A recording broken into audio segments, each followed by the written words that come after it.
Most people will never tell you this, but if you think deeply, life will often hurt more. Not because you are weak, broken, or pessimistic, but because you see what others refuse to see. You notice cracks beneath polite smiles, tension behind casual words, emptiness hidden under constant noise. And once you become aware of this, there is no way back to ignorance. This is the quiet burden of consciousness, and it begins long before anyone explains what it costs. There is a quiet pain, familiar to those who think deeply. It does not scream, does not tear its way outward, it simply settles quietly inside, like an invisible weight pressing on the heart. It is the pain of seeing too much, of hearing what is left unsaid, of feeling what others choose to ignore. Perhaps you are sitting at a dinner table. Around you are light conversations, laughter, empty phrases. Someone talks about the rain, someone retells fresh gossip. Everyone nods, smiles, plays along. Then you speak, and the atmosphere shifts instantly. Your words are real, honest. They do not fit into this light, familiar rhythm, and they hang in the air. No laughter. No response. People fidget in their chairs, someone clears their throat, someone hastily changes the subject. The moment slips away, but you noticed it. That subtle rejection. That unspoken discomfort. And it happens more often than you would like to admit. Carl Jung knew this. He said, "The deeper you go into yourself, the further you drift from the world. Not because you are broken, but because the world clings to illusions. It rewards those who follow the rules, who ask no unnecessary questions, who pretend that everything is fine even when there is emptiness inside. But deep thinkers cannot pretend. They see through false smiles, meaningless rituals, hollow systems." Jung once said, "The more conscious a person becomes, the more painful the unconsciousness of society feels to them." This is not praise. It is a warning. Because in a world where depth is not valued, awareness is not a gift. It is a burden, and it weighs from the very beginning. From childhood, such people are misunderstood. They ask about what others stay silent about. They wonder why adults are hypocritical, why rules are absurd, why love is so often conditional. And instead of answers, they hear, "Don't complicate things. Be like everyone else. Just do what you're told." So they learn to be silent. But the questions do not disappear. They only grow sharper. By adulthood, entire worlds live inside their minds. Unspoken thoughts, unacknowledged truths, unexpressed feelings. But the external world meets this with silence. At work, they are required to follow templates. In relationships, they are called too complicated. On social media, they are told to take life more lightly. And once again, they hide, not because they want to, but because they know how attempts to be themselves usually end. Jung wrote, "Society fears what does not fit its framework, and deep thinkers are the embodiment of that misunderstanding. When you share a complex thought, you are accused of arrogance. When you remain silent, of arrogance again. When you speak of pain, you are accused of dramatizing. When you ask questions, you are called too smart. But the truth is not that you are too much. You simply see. You notice what others ignore. You feel what they suppress. And that is frightening. Not because you are wrong, but because you are right. You name things people have avoided for years. You expose what they have hidden even from themselves. You remind them of their emptiness, and that hurts. That is why deep thinkers face ridicule, rejection, or indifference. It is not about them. It is because they are mirrors. Mirrors for everything people try not to see. Jung called this the encounter with the shadow, but few want to look into that mirror. It is easier to reject the one who holds it. And most often, that someone is you. Have you ever tried to warn someone? To open their eyes before it was too late? To show them how they are destroying themselves? In response, silence, anger, or sudden disappearance. You were not negative. You were honest. But honesty is dangerous. Honesty does not sell. Honesty does not entertain. Honesty forces people to feel, and feeling hurts. Jung said, "Most people do not think. They merely chew over other people's ideas, defend imposed dogmas, and act according to templates." Deep thinkers doubt. They dismantle, then rebuild. They stay awake at night, trying to reconcile contradictions. They do not need approval. They need understanding. And for that, they lose those who live on the surface. This is the paradox of awareness. The more you see, the lonelier you become. Not because you are broken, but because the others are still asleep. And still, you keep trying to reach them. You mute yourself so as not to scare them. You soften your words so as not to wound. You try to play by their rules. But it is useless. Truth has its own vibration. And once you hear it, you can no longer pretend. So what do? Where's your place? How do you live in a world that fears your depth? That comes next. If the world feels too tight for you, it is not an illusion. You are not broken. You simply exist within a system built for surface, not for depth. Jung called this the collective consciousness. Blind acceptance of norms without asking why. Most people do not seek truth. They consume ready-made answers like children swallowing vitamins without asking what illness they are meant to cure. From birth, you are handed a script. What is success? What should you be ashamed of? When should you smile? How should you endure what ought to outrage you? Play your role, and you receive applause. Mature. Successful. Adapted. But question it, why? And you become a problem. Too sensitive. Too complicated. Too much. But Jung knew. It was never about excess.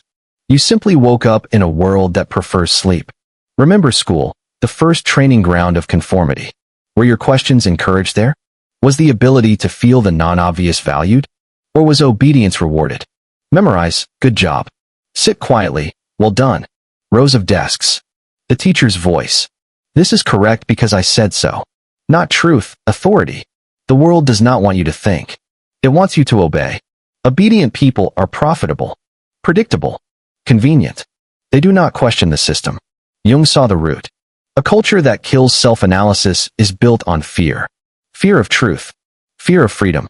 Fear of one's own shadow. This fear seeps everywhere. In relationships, light flirting is valued, not depth. At work, highs matter more than inner meaning. Life's rhythm is running, scrolling, endless haste. But who asked, where am I running? Jung warned, the soul cannot endure the speed of modern life. It is made for silence, for questions without answers, for the pain of growth. But the system hands you a helmet and a conveyor belt. Do not think. Produce. Consume. Repeat.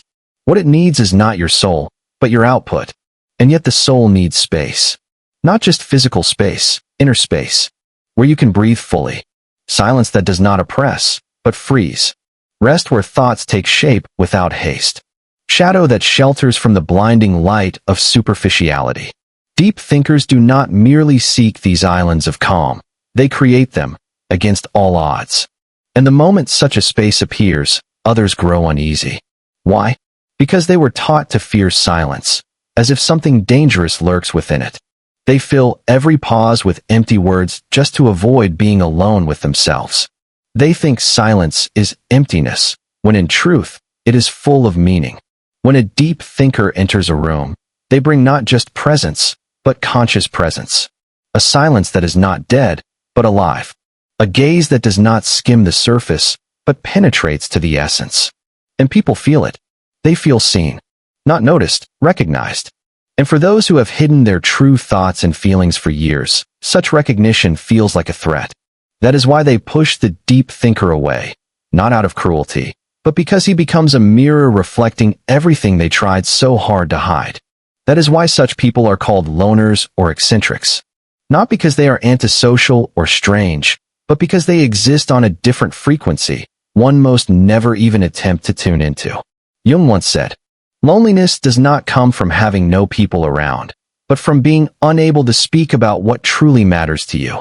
These words hurt, because you recognize their truth. How many times have you wanted to speak about something real? About meaning, pain, life and death? About what lies beneath everyday noise? And how many times were you met with awkward silence or a hurried change of subject? How often did you see someone's falseness and stay quiet, knowing they were not ready to admit it? How often did you simplify your thoughts, mute your feelings, just to be understood, even a little? This is not dialogue. It is survival in a world that fears depth. But survival has a cost. You begin to doubt yourself. You start to think the problem might be you. Maybe you are too sensitive, too complicated. You think too much. Stop. Because when you reject your depth, you reject the very essence of who you are. Jung would never support such a choice. He believed that the hope of this world lies in those who dare to remain conscious amidst collective sleep. In those who keep asking questions even when answers hurt. in those who refuse to close their eyes even when truth is unbearable. You are that hope. But let us be honest. Being a deep thinker does not bring ease. It complicates life. Because you can no longer hide behind illusions. You cannot lie to yourself. You feel everything, beauty and pain, chaos and the silence between them. In a world that insists you simply move on, your ability to feel becomes an act of resistance. So resist. If you are a deep thinker, you have likely asked yourself, why am I so tired? Not in body, but in soul. You enter a room and sense tension before a word is spoken. You listen to someone speak and hear not only words, but what remains unsaid. You see systems behind chaos, patterns others call normal. You do not just hear words, you feel their weight. The invisible burden the speaker unconsciously places upon you. Behind ordinary conversation, you detect suppressed emotions, cracks in voices breaking through banal phrases. And when the conversation ends, something strange happens. They leave lighter, as if they have dropped a load. And you remain, feeling as if your soul has been turned inside out. Jung called this phenomenon psychological vampirism, when people, unaware of their inner conflicts, project them onto those capable of holding that emotional chaos. Deep thinkers become ideal targets for such projections. Their empathy, their steady presence. It creates an illusion of safety. Here, everything heavy can be unloaded. But that safety turns into slow self-destruction. You begin to notice your own thoughts losing clarity, as if someone is constantly whispering over your inner voice. Your needs blur. First you postpone them. Then you forget what they even were. Others see this as normal. You're strong. You always handle it. No one sees that beneath the calm mask, you are slowly dissolving. Jung warned, society does not merely ignore depth, it exploits it. People instinctively reach for those who can carry light into their inner darkness, yet panic at truly facing themselves. So they do not build relationships, they take. They take your clarity, your energy, your ability to see essence. And when you finally say, I need time, I can't right now, you become the problem. Your silence is not coldness. It is the recognition that your soul is not a bottomless well. Even the deepest ocean has a floor. After every storm, there must be calm. Especially in a world that has become a machine for manufacturing insufficiency. Social media, advertising, news feeds, all shout. You are not enough. Even understanding the manipulation does not fully shield you from its pressure. Knowing how an elevator works does not stop the drop in your stomach when it descends. And then the realization comes. To be a deep thinker in this world means constantly balancing between two abysses. On one side, becoming an emotional donor for everyone who needs it. On the other, shutting yourself off completely, turning depth into a fortress without doors. So where is the way out? Perhaps in conscious choice. In choosing whom you allow into your depth. In saying no to those who only take, and yes to the rare few capable of reciprocity. In understanding that your sensitivity is not a weakness, but a rare gift worth protecting. As Jung wrote, the most terrifying thing is not losing connection with others. It is losing connection with oneself. Your task is not to save the world from superficiality. Your task is to preserve yourself within it. For a person accustomed to deep thought, the world is never merely a set of facts or a chain of random events. Every detail, every word, every social ritual becomes an object of intense analysis, demanding emotional energy and inner labor. While most perceive information superficially, the deep thinker inevitably dives into essence, and that dive is rarely easy. Even casual scrolling through social media becomes a complex process of interpretation. Behind each post, you see not only content, but hidden meaning. Not only displayed emotion, but its true nature. You cannot skim the surface. Your mind is built differently. You ask questions others find unnecessary or inappropriate. You are disturbed by the artificial display of happiness, by the absence of grief and fear in public space, as if they were shameful. You notice how modern culture stigmatizes vulnerability, turning it into weakness, when vulnerability is what makes us human. Jung understood this psyche well. He knew society lives not by rational laws, but by the collective unconscious. And in the modern world, that unconscious is pathologically afraid of depth. From education systems to corporate culture, institutions work to suppress reflection, replacing it with endless pursuit of external achievements. But the deep thinker cannot run blindly with everyone else. Their nature demands meaning and cause, and for this demand, they pay a high price. At school, they are called absent-minded. At work, impractical. In relationships, too complicated. In truth, this so-called complexity is nothing more than an inability to be false. In a world where human value is measured by productivity and success by approval counts, authenticity becomes a quiet rebellion. And for the right to remain oneself, one pays with loneliness. Friends drift away, unable to withstand the honest gaze exposing their compromises. Career growth slows, because it is impossible to remain internally honest and play by the system's rules. Social bonds break when you are no longer willing to pretend everything is fine. Yet this loneliness has a distinct nature. It is not rejection of the world. It is chosen integrity. As Jung said, it is better to be whole and alone than convenient and lost. The deep thinker is tired not because they are weak, but because they live in constant resistance. Their silence is not coldness, it is recovery. And yet, it is precisely such people who carry the potential for real change. Their impact is rarely immediate, rarely recognized. But through doubt, questions, and inner work, they slowly reshape the way society thinks. Because only depth creates something real. Everything else is noise, and noise always fades. Jung wrote, "Clarity comes only to those who dare to look into the depths of their own soul." You have awakened. An awakening has a price. A sense of separation from the sleeping world. But hope remains. Somewhere across the earth are others like you. Observers, thinkers, waiters, waiting for words no one dares to say. When two awakened minds meet, something extraordinary happens. Illusions crack. Truth gains a voice. And the soul realizes it was never truly alone. Do not lock your wisdom away just to be accepted. Deep thinkers do not come to be understood by many. They come to awaken at least a few. Perhaps your purpose is not to please, but to become the mirror in which forgotten truths are finally seen. Yes, this path leads to a form of loneliness. But understand the difference between forced isolation and conscious solitude. Loneliness is invisibility. Solitude is self-recognition. When this recognition occurs, you stop chasing approval. You stop adapting your truth. You realize the problem was never your complexity. You were simply too real for a world built on convenient illusions. Jung believed that embracing inner multiplicity turns a person into a quiet medicine for society.